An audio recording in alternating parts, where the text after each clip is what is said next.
is and should be a touchdown. Here we go. Bryson Mars has got his back behind him.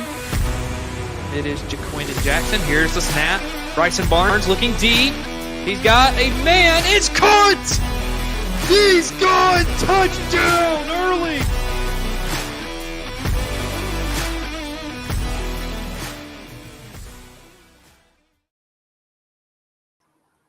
Well, good evening, everybody, and welcome to College Football Wraparound here on this Monday.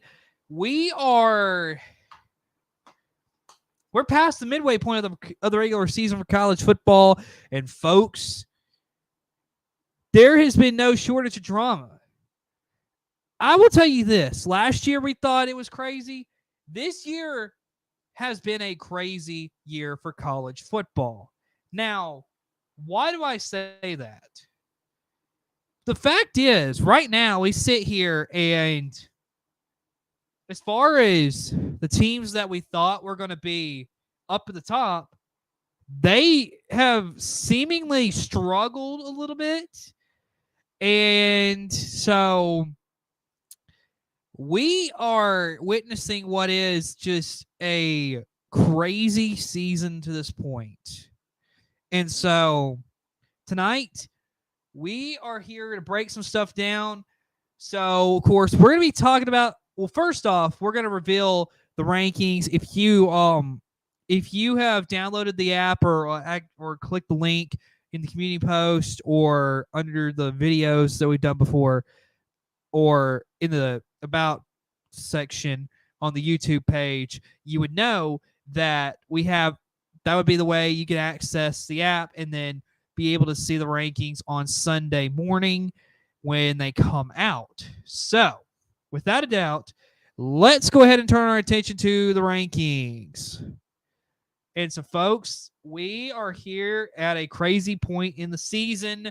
So, as you can see, Oregon has the top spot right now. That is after Texas fell to Georgia. Miami's at number 2. Penn State's at 3.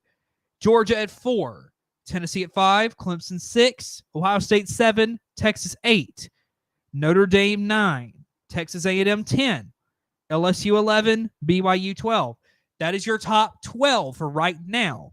You look at 13 through 25, you got Indiana, Kansas State, Alabama, Missouri, Iowa State, Pitt, SMU, Illinois, Ole Miss, Colorado, Navy, Army, Boise State. So, that is the state of the rankings right now. And let me pull that back up real quick for you. Okay. So, here's the one you're probably wondering about. How can I justify Miami and Penn State being ahead of Georgia? Okay. Well, that's a good question you may ask. First off, Georgia, and I would say this. Okay, because I got to start off by saying this, and that is Alabama's not a terrible football team. They're a good team. They're not great. Personally speaking, right now at least, the loss to Alabama kind of hurts Georgia, in my opinion. And the reason why I say that is because of the way Alabama's looked the last 3 games. Alabama played against Vanderbilt, didn't look good. Played against South Carolina, didn't look good. Played against Tennessee, and we all knew the result of what happened against Tennessee. So, that's my justification for putting Georgia at 4. Now, of course, we'll wait and see how the rest of the season shapes up so far.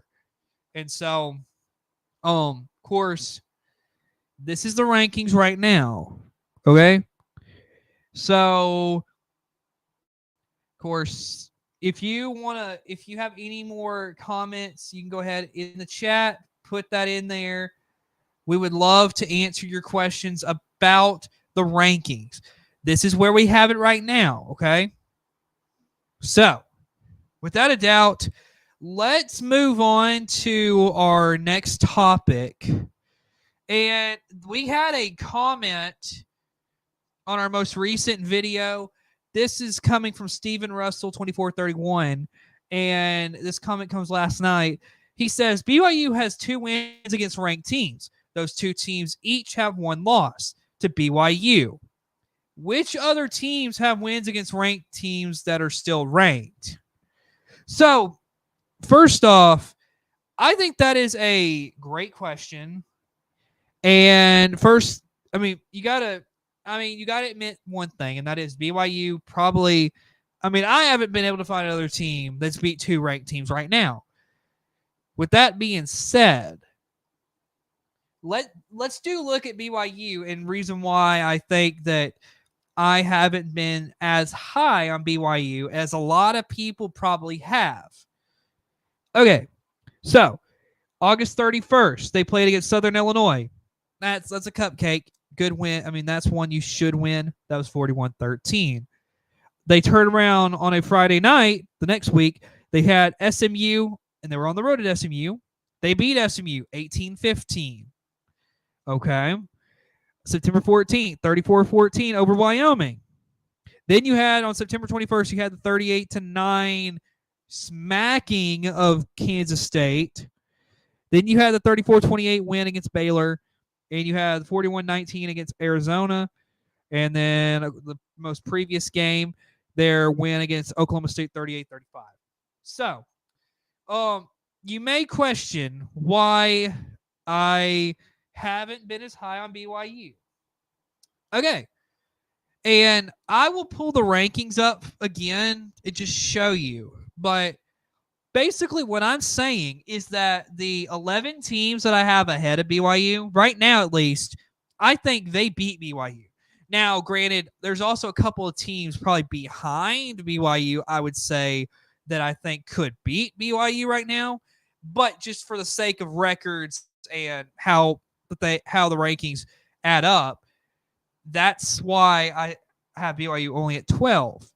Now, you got to look at their wins, and look at the timing of when they played, okay? And you got to look at the circumstance too. SMU, that win against SMU, we had it here on the channel. That was a ugly win. Now, granted, that was early in the season, but it was a ugly win.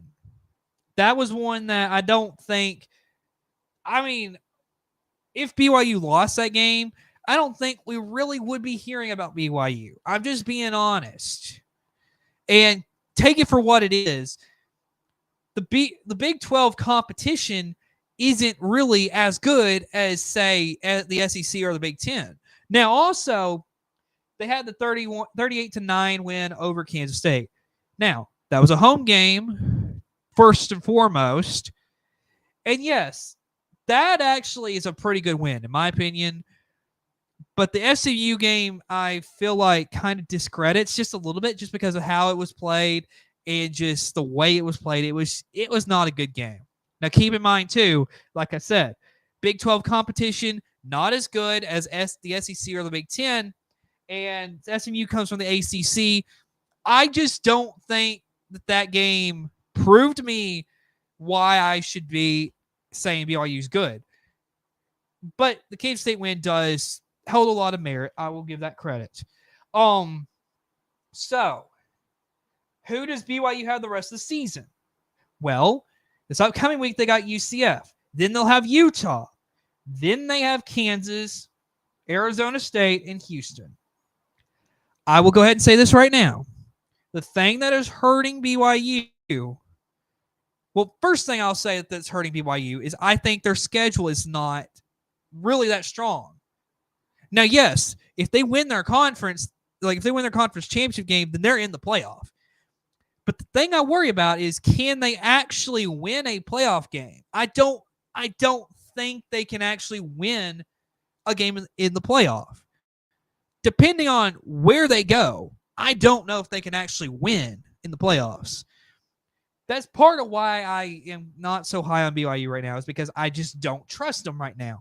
Because if they were, okay, for instance, you put them on the same field as Alabama, in my opinion, I think Alabama's the better team. Let's take, for instance, you say, okay, Texas A&M. I think Texas A&M beats BYU. I think Ohio State beats BYU. I think that there's just a lot of teams that are ahead of BYU right now that are just better football teams right now. So that's just my opinion. And to close this argument about why I am not so high on BYU, it all comes down to, and I mean, I hate to say it, but quarterback play is very vital to the structure of how you play as a team.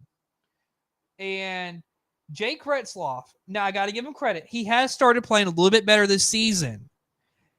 But I think what is going to hurt BYU, and you can write down my words right now, and if they are totally wrong, then hey, maybe there'll be a video out there that I will have to apologize for being wrong.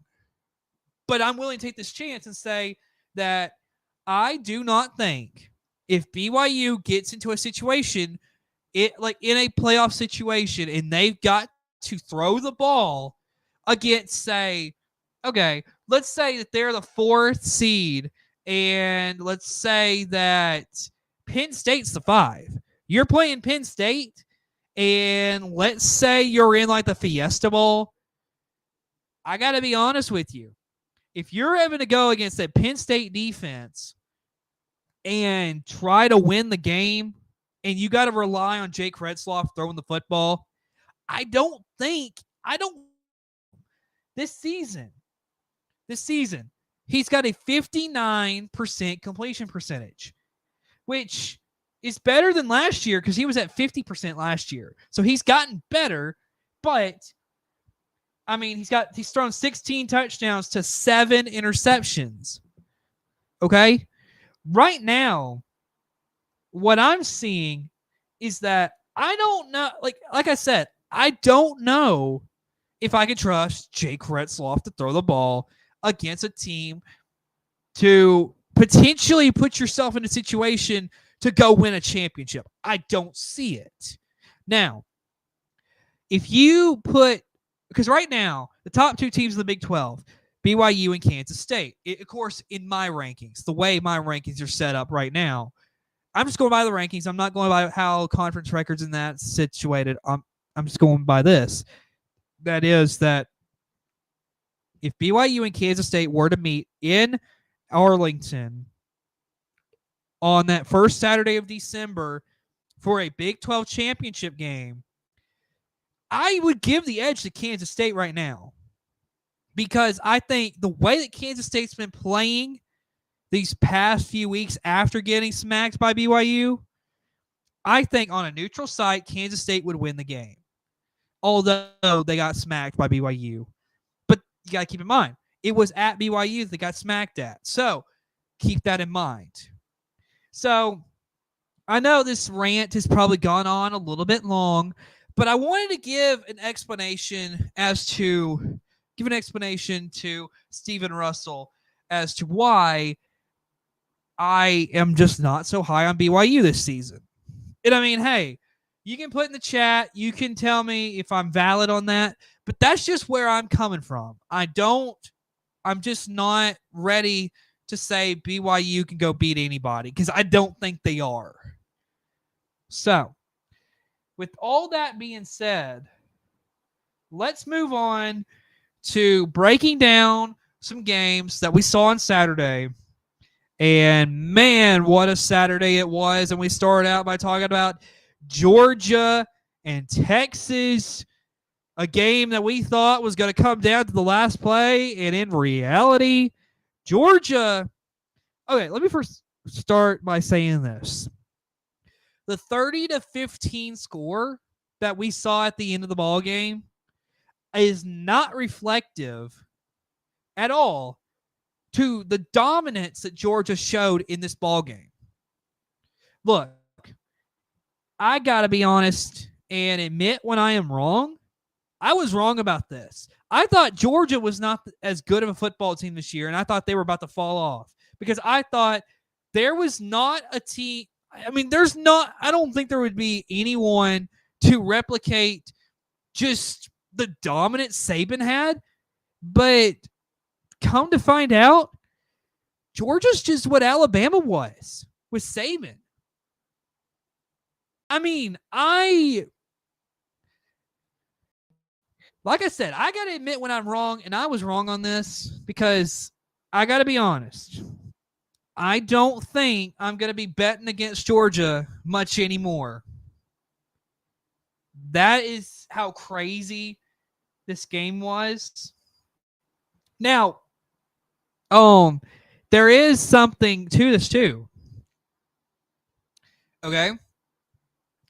Now, and I want to say this to all the people who are out there that are anti-Alabama fans who want to sit here and say that Alabama gets some calls that help them out. Let me start by saying this, okay? And I think the same thing's fixing to be true for Georgia, okay? Alabama, it was the opposite, okay? Alabama, there was, especially like the other day, there's calls that have always been called against Alabama that are so tick-tacky that it's like, how do you call that? That is not even a penalty. So take that for what it is. Or like the other team jumps off sides and, hey, no call. So keep that in mind by what I'm fixing to say. There was a pass interference call against Texas. I think it was like late in the third quarter. Carson Beck throws an interception, and they say defensive pass interference. Well, the fans start throwing water bottles onto the field and other kind of whatever, maybe like beer and whatever else on the field. It takes probably like 10 to 15 minutes to get it all cleared off. Anyway, at the end of it, the referees decide to reverse the call in Texas' favor. So no defensive pass interference on this? Okay. Folks, Georgia has officially arrived to what it feels like to be the king of college football. And you know what that is? That is when you are basically, you're not only playing your opponent on the football field, you're also playing the referees. And that is sad to say, but it's so true. It is so true. The referees in this sport right now are so ridiculously bad. And I mean, you can't just look at college football. Go look at the NFL. The officiating is terrible there too. And you know why? These referees are not full-time. This is just a part-time job that they have that they can go do and just have some fun. And you don't think that they have betting odds on some of these games? You don't think? Some of these guys, they've got to be gambling on some of this stuff, trying to earn some money. Okay. Georgia dominated this game. Although the refs tried to steal it from them, hey, they ended up winning the game anyway. But I just had to say that about the referees. It is so bad what is going on in college football with the referees. And I got to be honest, some of these people yelling about all these fake injuries, I don't care about that until you get the referees fixed. Okay? I know that may be controversial to say, but I don't care. Get the referees fixed first before you start yelling about the players. As far as the fake injuries come in, okay? So, you look at Georgia, like I said, dominated this football game. They were up 23-0 at halftime.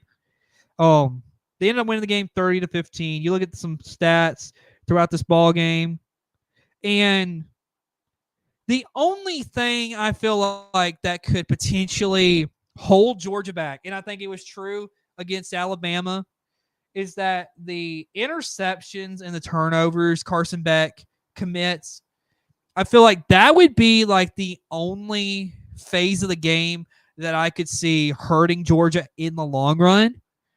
Because I just feel like, in my opinion, I don't know how you win a championship and your quarterback's throwing 3 interceptions a game. I don't see how that works, but Um, Now Georgia, again, they started running the ball a little bit more, which I think is a good sign because you got Trevor Etienne. He's a good running back. His brother's in the NFL playing for the Jacksonville Jaguars, I think. Either way, he had 19 carries, 87 yards, 3 touchdowns in this ball game. You look at the receiving, and Oscar Delt, 2 for 45. Dominic Lovett, 4 for 35. Arian Smith, 6 for 32. Trevor Etienne, 3 for 23. Lawson Lucky, 2 for 18. Dylan Bell, 3 for 12. So that's Georgia. Look at Texas, and this was rough for Texas, okay? Quinn Ewers, 25 of 43. 211, 2 touchdowns, 1 interception. And you look at the run game, Travion Wisner, 15 for 52. So, and then you look at the receiving, Matthew Golden, 3 for 77. Gunnar Helm, 6 for 62. Jaden Blue, 7 for 48. Ryan Wingo, 3 for 12. And then Arch Manning did come in this ball game and play 3 for 6, 19 yards. He had a scramble too. And I'll just say this. Georgia was just dominant in every facet of this game. And there's not a lot you can say other than Georgia was just the better team Saturday night. I don't know what else to tell you. Georgia was a better team. And like I said before, Georgia is just what Alabama used to be. Just when you start to doubt them, they come and smack a really good football team. And you want to be honest, Texas could potentially, this is not the first time they're going to meet. Trust me. I don't think this is the first time they'll meet, the only time they'll meet this season, because they may meet it in Atlanta. They may meet in the college football playoff. There are so many things that could happen that we will have to just wait and see what happens throughout the rest of the season. But either way, let's turn our attention to Tennessee and Alabama. Okay. Where do I start? The first half, both teams looked like just straight garbage. Like absolute garbage. Tennessee turned the ball over like 3 times in the first half. Alabama got nothing off of those turnovers. Look, we can sit here and realize that we have been putting down the defense all season for Alabama. I'll admit, I was critical of the defense of Alabama. But I think it's time to start looking at that offense a little bit because, and especially you look at the quarterback, Jalen Milroe, which if you go back to last season, I've been hard on Jalen Milroe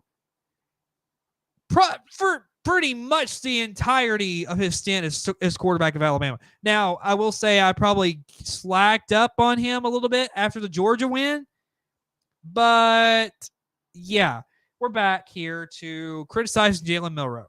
Okay, how do you put this nicely? Jalen Milroe, 25 of 45, 239, 1 touchdown, 2 interceptions. And granted, one of those interceptions, with about a minute left in the ball game, throws it right to, and he stares down the Tennessee defender. Throws it right to him. Way behind his receiver, too. Here's a couple things for Alabama. One, Milroe only wants to throw to Ryan Williams. And that's it. And if it's not Ryan Williams, then it's no one. That's got to stop. Also, you got to think about this. The 2 interceptions Jalen Milroe threw, both times he was staring down his defender. He stared down where he was about to throw the ball. Defender goes up, makes a play, and it's like, hey, we knew this was coming. You threw the ball right to the defender. Everybody knows this. Either way, another thing,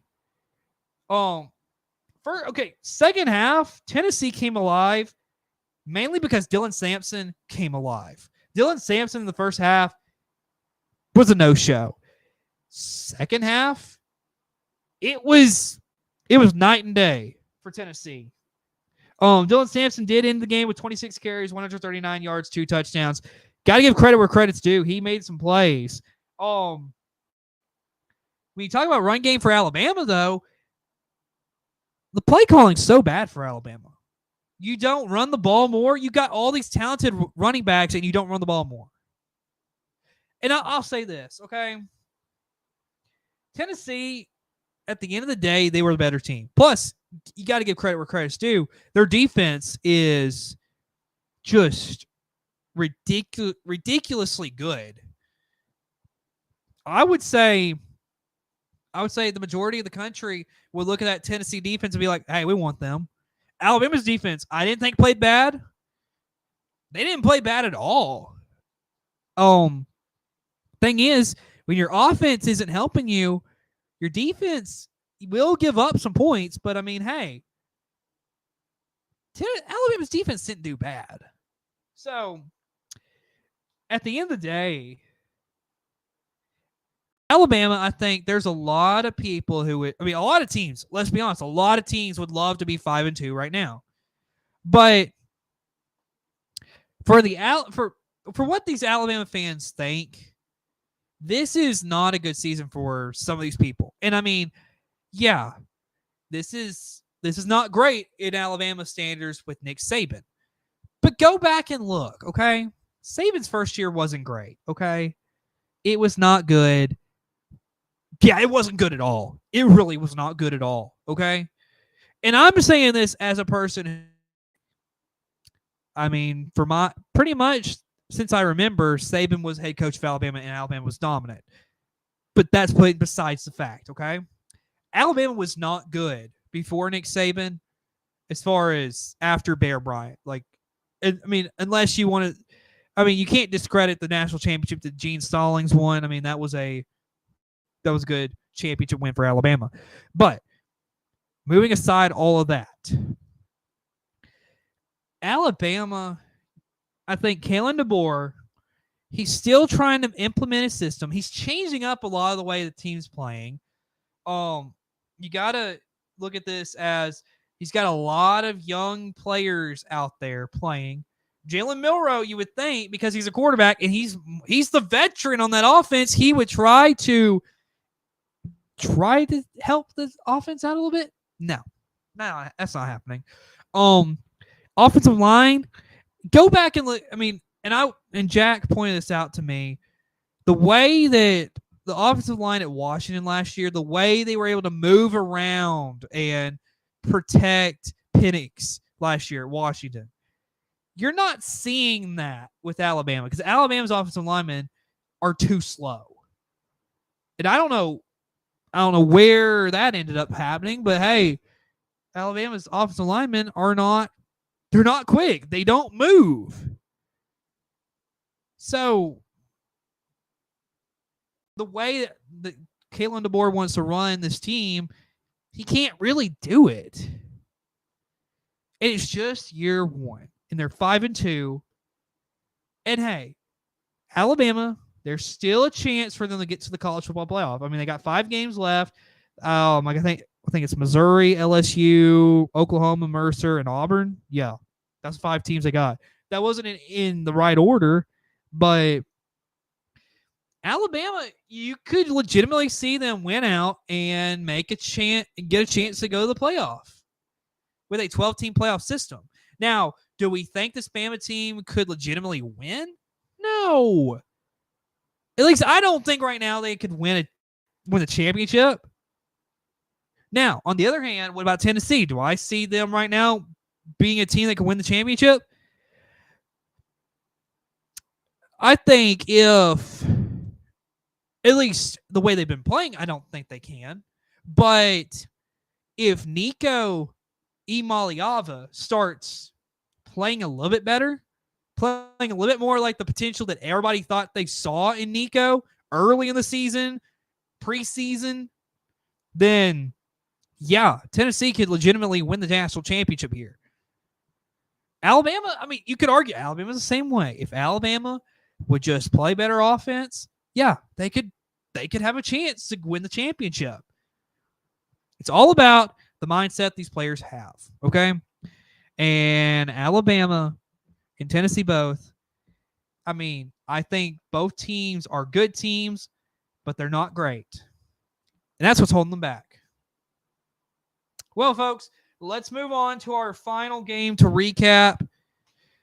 And I mean, I'm not going to spend a lot of time on this. Nebraska and Indiana. I mean, if you watch my show on Saturday, you heard me say that I think this is going to be a fun game. Yeah, this turned into a smacking. Indiana, 56-7 over Nebraska. What else can you say? I mean, Indiana controlled this ball game. Now, Dylan Raiola, it doesn't help. He goes 28 for 44, 234 on the air, 3 interceptions. That's not going to cut it. Curtis Rourke, on the other hand, quarterback for Indiana, 17-21, 189, 1 touchdown, 1 interception. I mean, not bad. Also keep in mind, I think Curtis Rourke's got like some finger injury. I think he's out for a little bit, so it's not going to be great for them, for Indiana. Yeah. Taven Jackson came in the ball game, 7-8, 91 yards, 2 touchdowns for Indiana. Justice Ellison, 9 carries, 105 yards, 2 touchdowns. Tyson Lawton, 8 for 64 and a touchdown. You look at the receiving core, Miles Cross, 7 for 65 and a touchdown. Elijah Surratt, 3 for 65 and a touchdown. So, I mean, their offense really didn't have to do a lot Saturday. Their defense sat back and made Nebraska play, and Nebraska just made a lot of mistakes in this ball game. Now, the one thing I'll say this, okay? Matt Rule has been known for having good second years. And I don't want to discredit Nebraska yet, okay? They're 5-2. This is right now the best season Nebraska's had in a long time, folks. Like a long time. So I got to say this, okay? It's only year 2 for Matt Rule.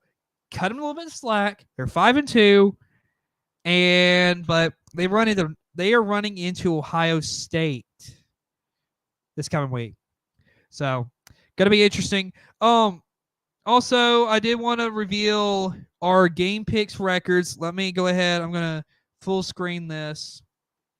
So this is the records after Saturday. Jack remains in the lead with a 48-25 record. Viewers, 41-29. I am at 40-29. Colton at 42-30. That's the standings for how the game picks are going. I'm going to try to get this posted on the app here in a little bit.